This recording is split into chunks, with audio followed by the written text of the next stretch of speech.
And I think the big thing that I'll say here about Lord Layard was something that has stayed with me since, which is that when the researchers tracked how people felt throughout their working day, they were least happy when they were with their boss. So I'm going to repeat that. They were least happy when they were with their boss. I'm going to apologize to all the people I've worked with. And all I got to say is sucks to be you. So what that really says, though, is it actually looks a lot at how we've taught managers how to manage, right?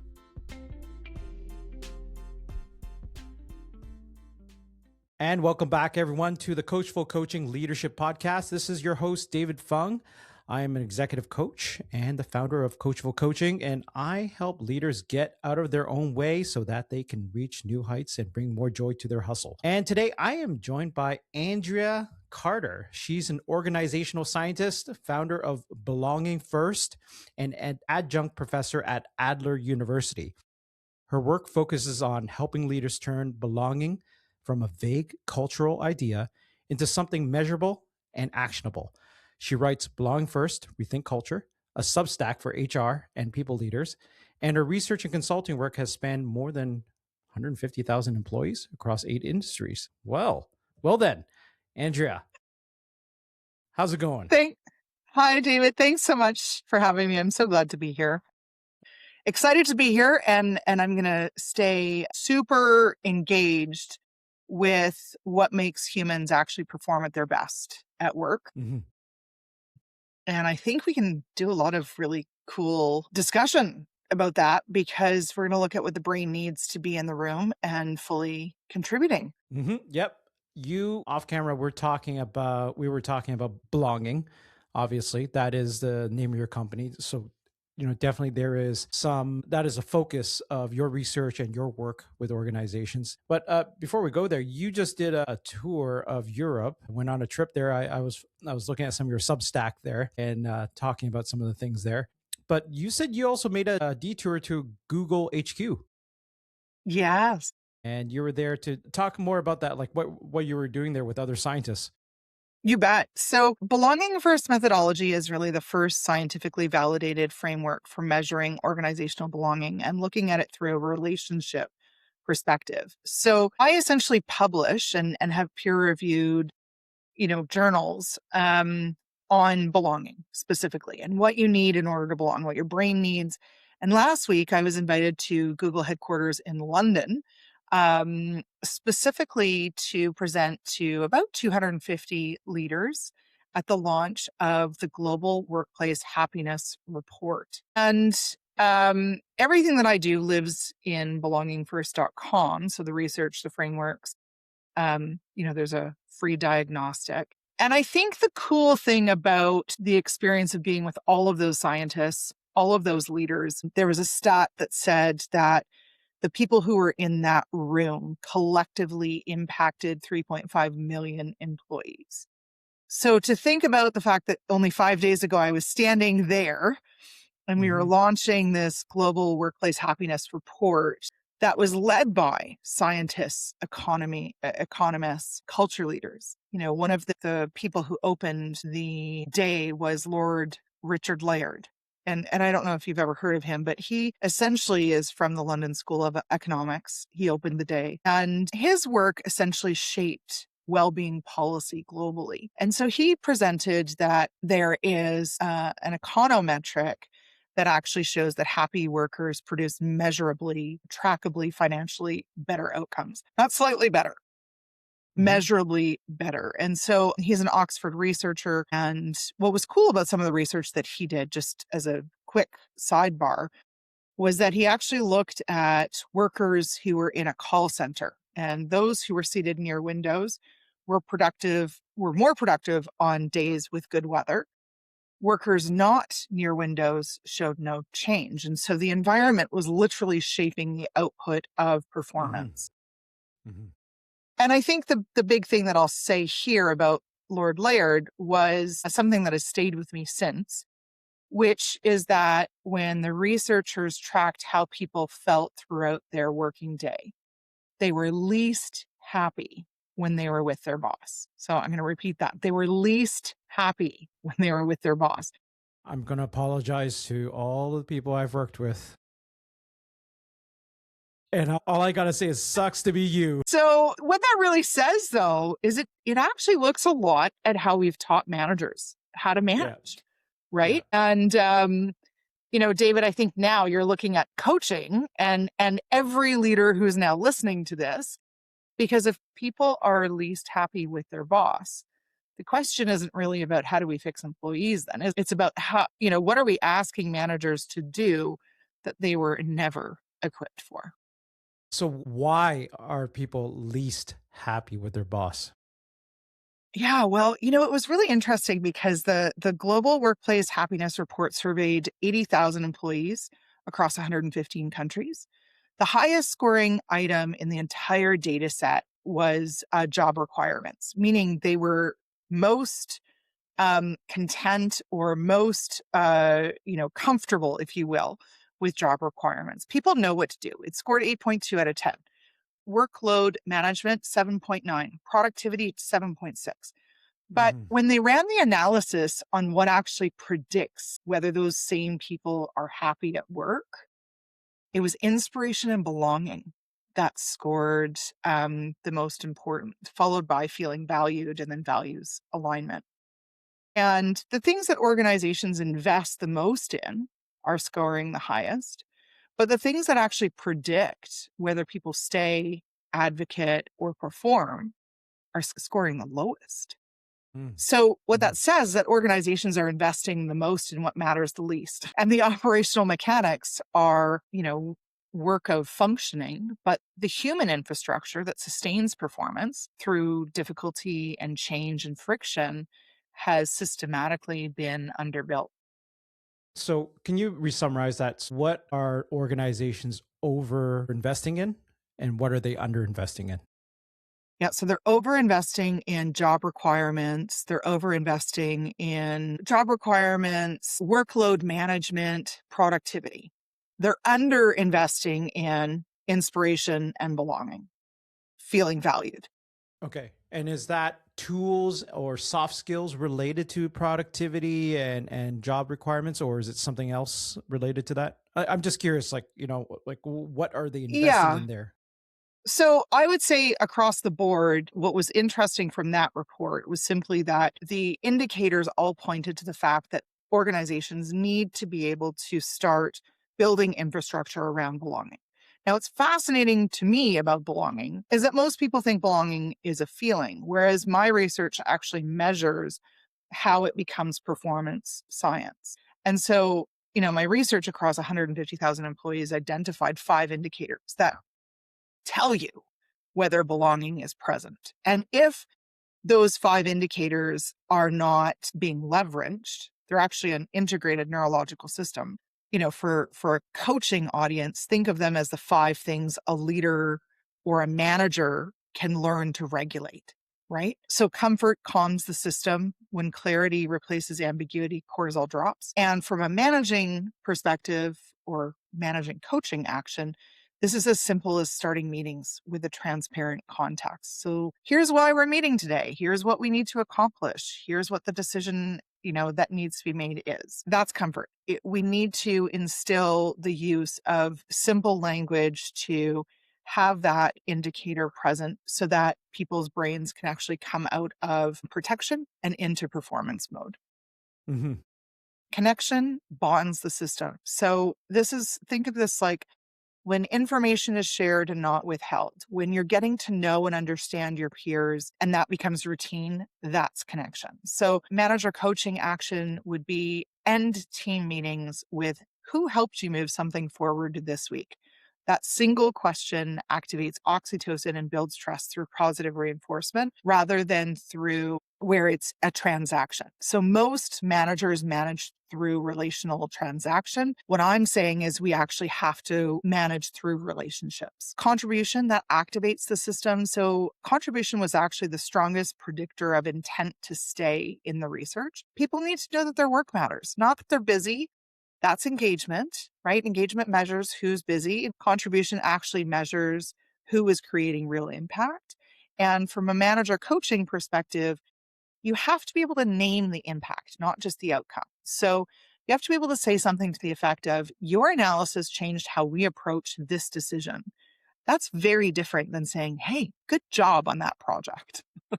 Yeah, yeah, and that reminds me of feedback 101 is that give feedback about the process to get to the outcome, not just about the outcome itself. Like, hey, I saw how you struggled.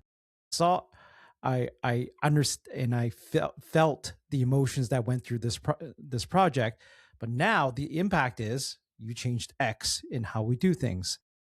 And thank you for that. Praising the process versus just the outcome. So that's Yeah, what and it reminds me of. Yeah, and the reason for that most people don't even realize is that the brain is actually constantly searching for evidence that what they're doing matters. And so if you can't Mm-hmm. prove to somebody that what they're doing actually matters, the next time that you ask them to dig deep and keep going and push through, they are actually going to say no. And they're saying no, not because they can't do it. They absolutely can do it. It's that it didn't matter the last time. So why is it going to matter this time? And that really is what we're seeing across the board, not only in the data, but also in workplaces across Canada and globally. So, one of the other things that we noticed specifically at the conference was just how overinvested organizations are in psychological safety. Now, that's not to say that psychological safety isn't important, but psychological safety is only 1/5 of belonging. And so, Mm-hmm. yes, do we need psychological safety? Absolutely. But right now, we've canceled friction, which means people are terrified to speak up because they're worried they're going to say something wrong and it will get them canceled or fired. And Mm-hmm. so in today's workplace, if leaders aren't showing people how to navigate through friction, they will continue to reinforce cancel culture and unsafe environments. So leaders and managers have to learn how to regulate the rooms that they are entering and respond to feedback with curiosity rather than defensiveness. And I would say that is something from a managing, coaching action. This is something you can do really quickly and easily. Close the loop publicly. So last meeting, somebody raised this concern. Here's what we did about it. And name who that person was and what the actual actions were. That single behavior shows people their voice actually has impact and what they're bringing to the surface matters.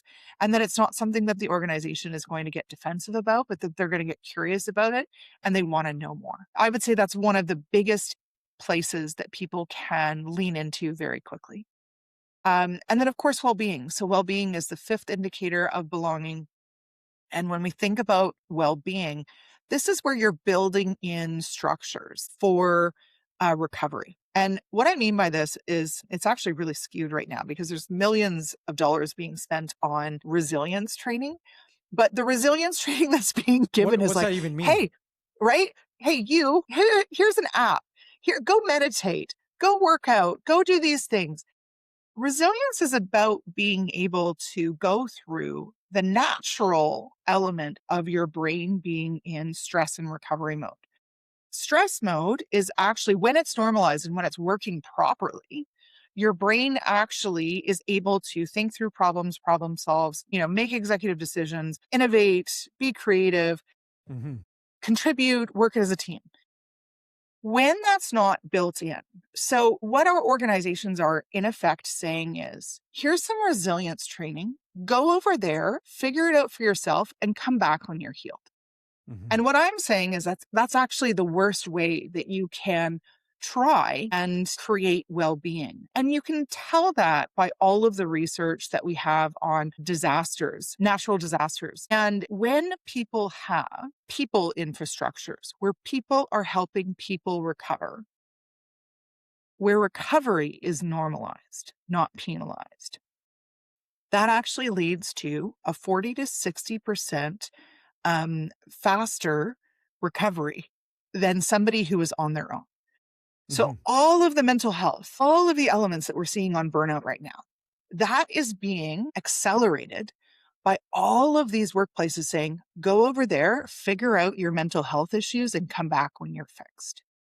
That does not work. So you talk a lot about infrastructure. Mm. In your writing, you speak a lot about how a lot of companies, organizations in general, don't have the right infrastructure in place to help people feel the belonging and hence, all the joy and the happiness that's needed, right? What is good infrastructure? Yeah, it's such a great question. So, infrastructure, the way that I look at it through four different elements. So, the first is what are the actual access points that employees have to what the organization actually values and adheres to? So, for example, ensuring that you have access to training and development at your fingertips when you need it. That's not necessarily LinkedIn learning either. That is training programs that your company has specifically developed so that you can actually understand what it means to manage well. Most organizations don't have that. They might have some form of it, but it doesn't actually go through the element of how you're actually leading people. And so that infrastructure of being able to access small coaching elements or small coaching moments in the moment is actually a really important piece. And some of that comes from micro learning, some of that comes from actual course training, and then some of it comes from executive coaching or coaching in general. And so how that is readily available to the employee really does matter of infrastructure is how you're actually bringing people together. What are the mandates that people have so that they know what to do when they are actually entering those meetings? Simple things. And these are things like, how are we communicating? If you have 5 different generations that are all working together on the same team, and one prefers Slack, and one prefers Teams, and one prefers email, and one prefers phone, and one prefers in person, it creates a lot of friction. And so that's also part of infrastructure. How are we, as a team that's across 5 generations, how are we going to ensure that we're all using the same infrastructure and that the information flow is actually happening across all of us, not just certain ones of us? And I think that those elements are very basic, but a lot of that basic element is not in place. And that is actually part of our comfort indicator and what's needed. The other element that I often speak to is how are your leaders learning how to leverage the human connection, the human elements, and adopt AI? So, right now, we have so much emphasis on AI, but we have a lot of AI that's doing more damage than it is doing good. For example, 2 weeks ago, I got a terrible email while I was away because one of the CHROs had put together a course for I won't say exactly what it was for. It was micro learning. It had to do with DEI. It specifically had to do with Canada, and they were referencing only American history. Mm-hmm. Not only did they not actually look at all of the elements of what was happening in Canada, they also didn't acknowledge the different elements or ethnicities that actually are part of this specific heritage month, which is a massive mistake in Canada. Mm-hmm. Mm-hmm. They built a whole course based on AI, thinking that because, cloud is now the number one performing platform, I'll be able to build everything. Guess what? If you don't have enough training to actually understand all of the elements of the historical elements, you're going to create the wrong information and it's going to go south really quickly. That's Yeah. what happened. Yeah. Yeah. I mean, it's just like hiring, you can hire a human being. And if You you can. don't have, yeah, you could hire a human being. That human being could just skew the training just the same. And you would call that, I didn't get my money's worth or that consultant sucks, right? That's what you actually say. Somehow we're forgiving this AI. Are we forgiving, more forgiving to the machine in some way? Because if it was a human who did that, you would probably not, you'd probably throw them away, right? The AI, are Sure. you throwing it away? So I actually love AI. I think it's really important. I think it can Mm-hmm. save you on a lot of repetitive tasks that you do. Mm-hmm. But I certainly don't think that it should be used for research. I certainly don't think that it should be used to write important organizational mandates or learning and development Mm-hmm. content Mm-hmm. because we tested it.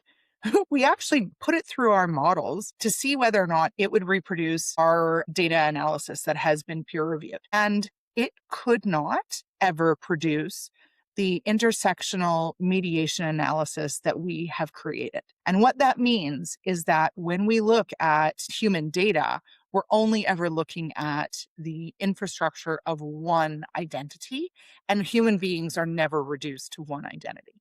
Our AI has a long way to go. It means that it Hmm. can be trainable, but human interaction, how we put that together. So should that CHRO be fired? I guess, is that the question that you're asking? I don't think that CHRO should be fired because that's, again, cancel culture.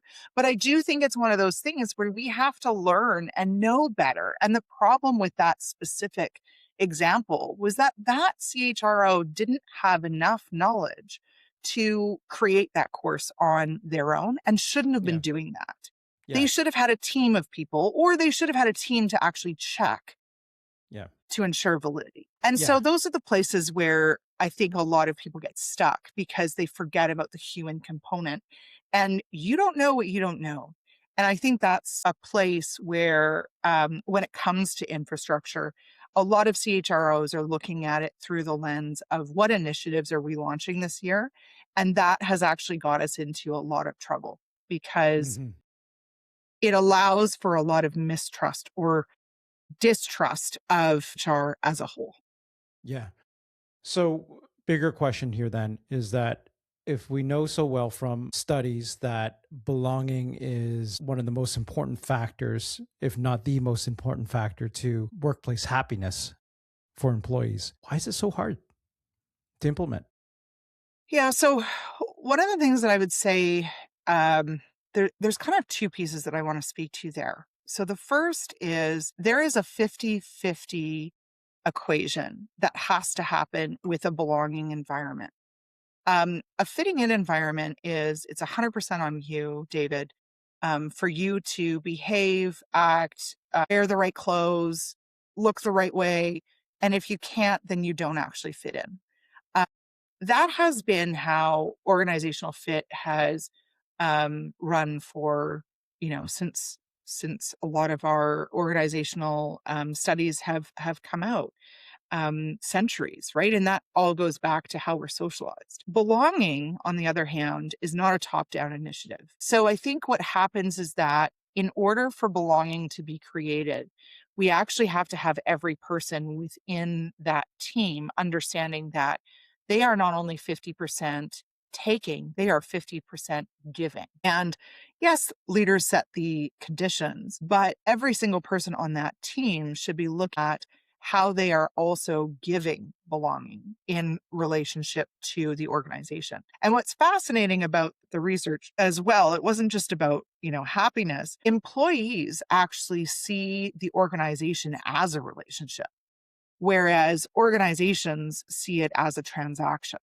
And that distinction is actually a really important distinction because, and this is where it's urgent right now, because if you look, so there's actually three reports all released at the same time. So there's the Global Happiness Index that essentially measures workplace happiness.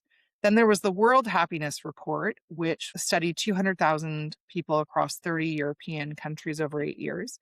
And they found that interpersonal trust has declined across every single demographic subgroup, no exceptions. But your youngest employees are also not entering your organization with the same trust baseline that your senior leaders built their careers on. That Hmm. baseline has eroded. That's not there anymore. And so there's this perceived social activity, and interdependence is something that most organizations have not caught up on, and they don't have enough, again, infrastructure to build it so that socially connected people feel relative to their peers connected and that there is belonging. That has dropped universally. And it was one of the strongest predictors of well being and strongest predictors of happiness. And all of that led back to the need for belonging. So think about that. Like employees experience work as a relationship, organizations treat it as a transaction. That's the gap in the data that's identified. And it shows in the numbers everywhere you look. So, simple question, not an easy answer, I'm guessing. What do we do? I mean, we know the problem, right? We know in theory what the answer should be. But what do we do about this? Because the numbers are going down, those indices are going down, the trust is going down. What do we do at this point? How do we move forward? Well, I think the way I look at it is you have 5 indicators of belonging. They're all measurable. You can actually look at all the tactical elements of it. And I think a lot of it is that we don't even have the right language for it right now. The work that I've done on belonging actually gives you 5 indicators and infrastructures that you can try. You can likely think of somebody right now that you would question whether or not you have belonging with them. Somehow the relationship has fractured. Likely, if you were to look at the indicators and what you answer of what you're giving to them and what they're giving to you will see a clear distinction of where you're lacking and where they're lacking. And in order for us to get back to a place where we rebuild trust, in order for us to get back to the operational mechanics of workplace functioning, we actually need human infrastructure to be what builds it. And so, if you're a manager or a coach that's listening and you're thinking about your own team right now, use the free diagnostic that we have on our website called the Belonging Breakdown. You can go to belongingfirst.com/belonging breakdown. The initial one takes, it's 10 questions. It'll take you not even 5 minutes. There's a second one that you can, if you put your email address in, you can get access to the second one where it goes deeper into exactly which indicator you're missing. Start there. Start with where you're not showing up for your people. Because most people go into every single workplace environment and they want the environment to give it to them, but they don't ever think about what they're bringing or how they're impacting and whether they're Yeah. regulating or dysregulating the room that they enter. You have to start there. Amen to that. I had a conversation with an individual a few years ago who was saying exactly that. Like, things have changed and I don't feel like it's so fun. I don't, et cetera, et cetera. And respectfully, I asked them, so how are you contributing to this? Like, you're talking about everything else, everyone else, the system. What what have you done to help with the culture, like, well, I'm busy, and like, okay. So what are you expecting to get back? It's a form of entitlement some folks have. I think you're right. You got to give if you want to get it, you got to give it too, right? So the culture of, in this case, like you're talking about belonging and all those factors that go into it, you got to contribute. That's one of the contributions too, right? Yep, exactly. Contribute to your team. So Andrea, I'm curious, what makes you so passionate about this topic? Well, there's so many different layers to that, David. I don't know that I can answer it in the amount of time that you've given me. I would say it started personally first. If I go back to my own experience, I'm a very tall woman. I'm just under 6 feet. My family was all 5'2", 5'4". I always stood out. I never fit in. And I think from a very young age, belonging was something that I was always searching for. And in all of the spaces that I've gone into, and then, I had kids and my kids are neurodivergent and my husband is neurodivergent. And I watch how they are also in fitting in environments and how they're treated differently. And so I think when I look at all of those elements and the personal journeys that each one of them have been on, where belonging has not ever been taught as a prerequisite to perform at your best, I would say that's where I think my deepest passion comes from. But then all of the research has really fed that, right? So 11 years ago, I did a study to see whether or not DEI would polarize or bring workplaces closer together. It showed that it would polarize. That led me to belonging. It led me to, looking for what is it that our brain actually needs. And so with every step, my journey has not been one that has been straight or easy. It certainly has taken me down paths that have been extremely challenging. And yet through those challenges, the benefit that I see with the organizations that I work with, the outpouring of just experience and regaining belonging, what that means to people, how that impacts our mental health and our rates of depression right now, all of those elements continue to fuel me forward. And I think, when I look at the organizations that I've worked with in the past 2 years, their performance metrics, if I could publish those, which I can't, obviously, but if I could publish those, that would speak volumes to everything, because a belonging first organization performs better because their brains are not constantly in protection mode. And so, that is always going to fuel me forward. All right. Well, one last question for you, Andrea. I always end this podcast asking this question of all my guests. What are some things that come to mind for you? Yeah. So bring joy today. I would say look at somebody in your organization, somebody in your workplace, and look at a way that you can actually support them.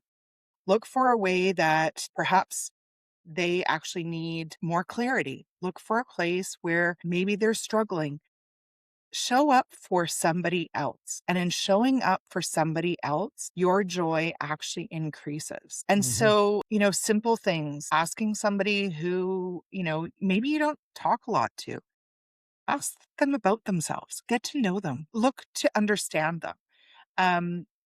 Say how somebody has impacted you and in a positive way. Share how their contribution or something that they said actually made your day. And you'll actually find that joy builds from you giving recognition to somebody else. Yeah.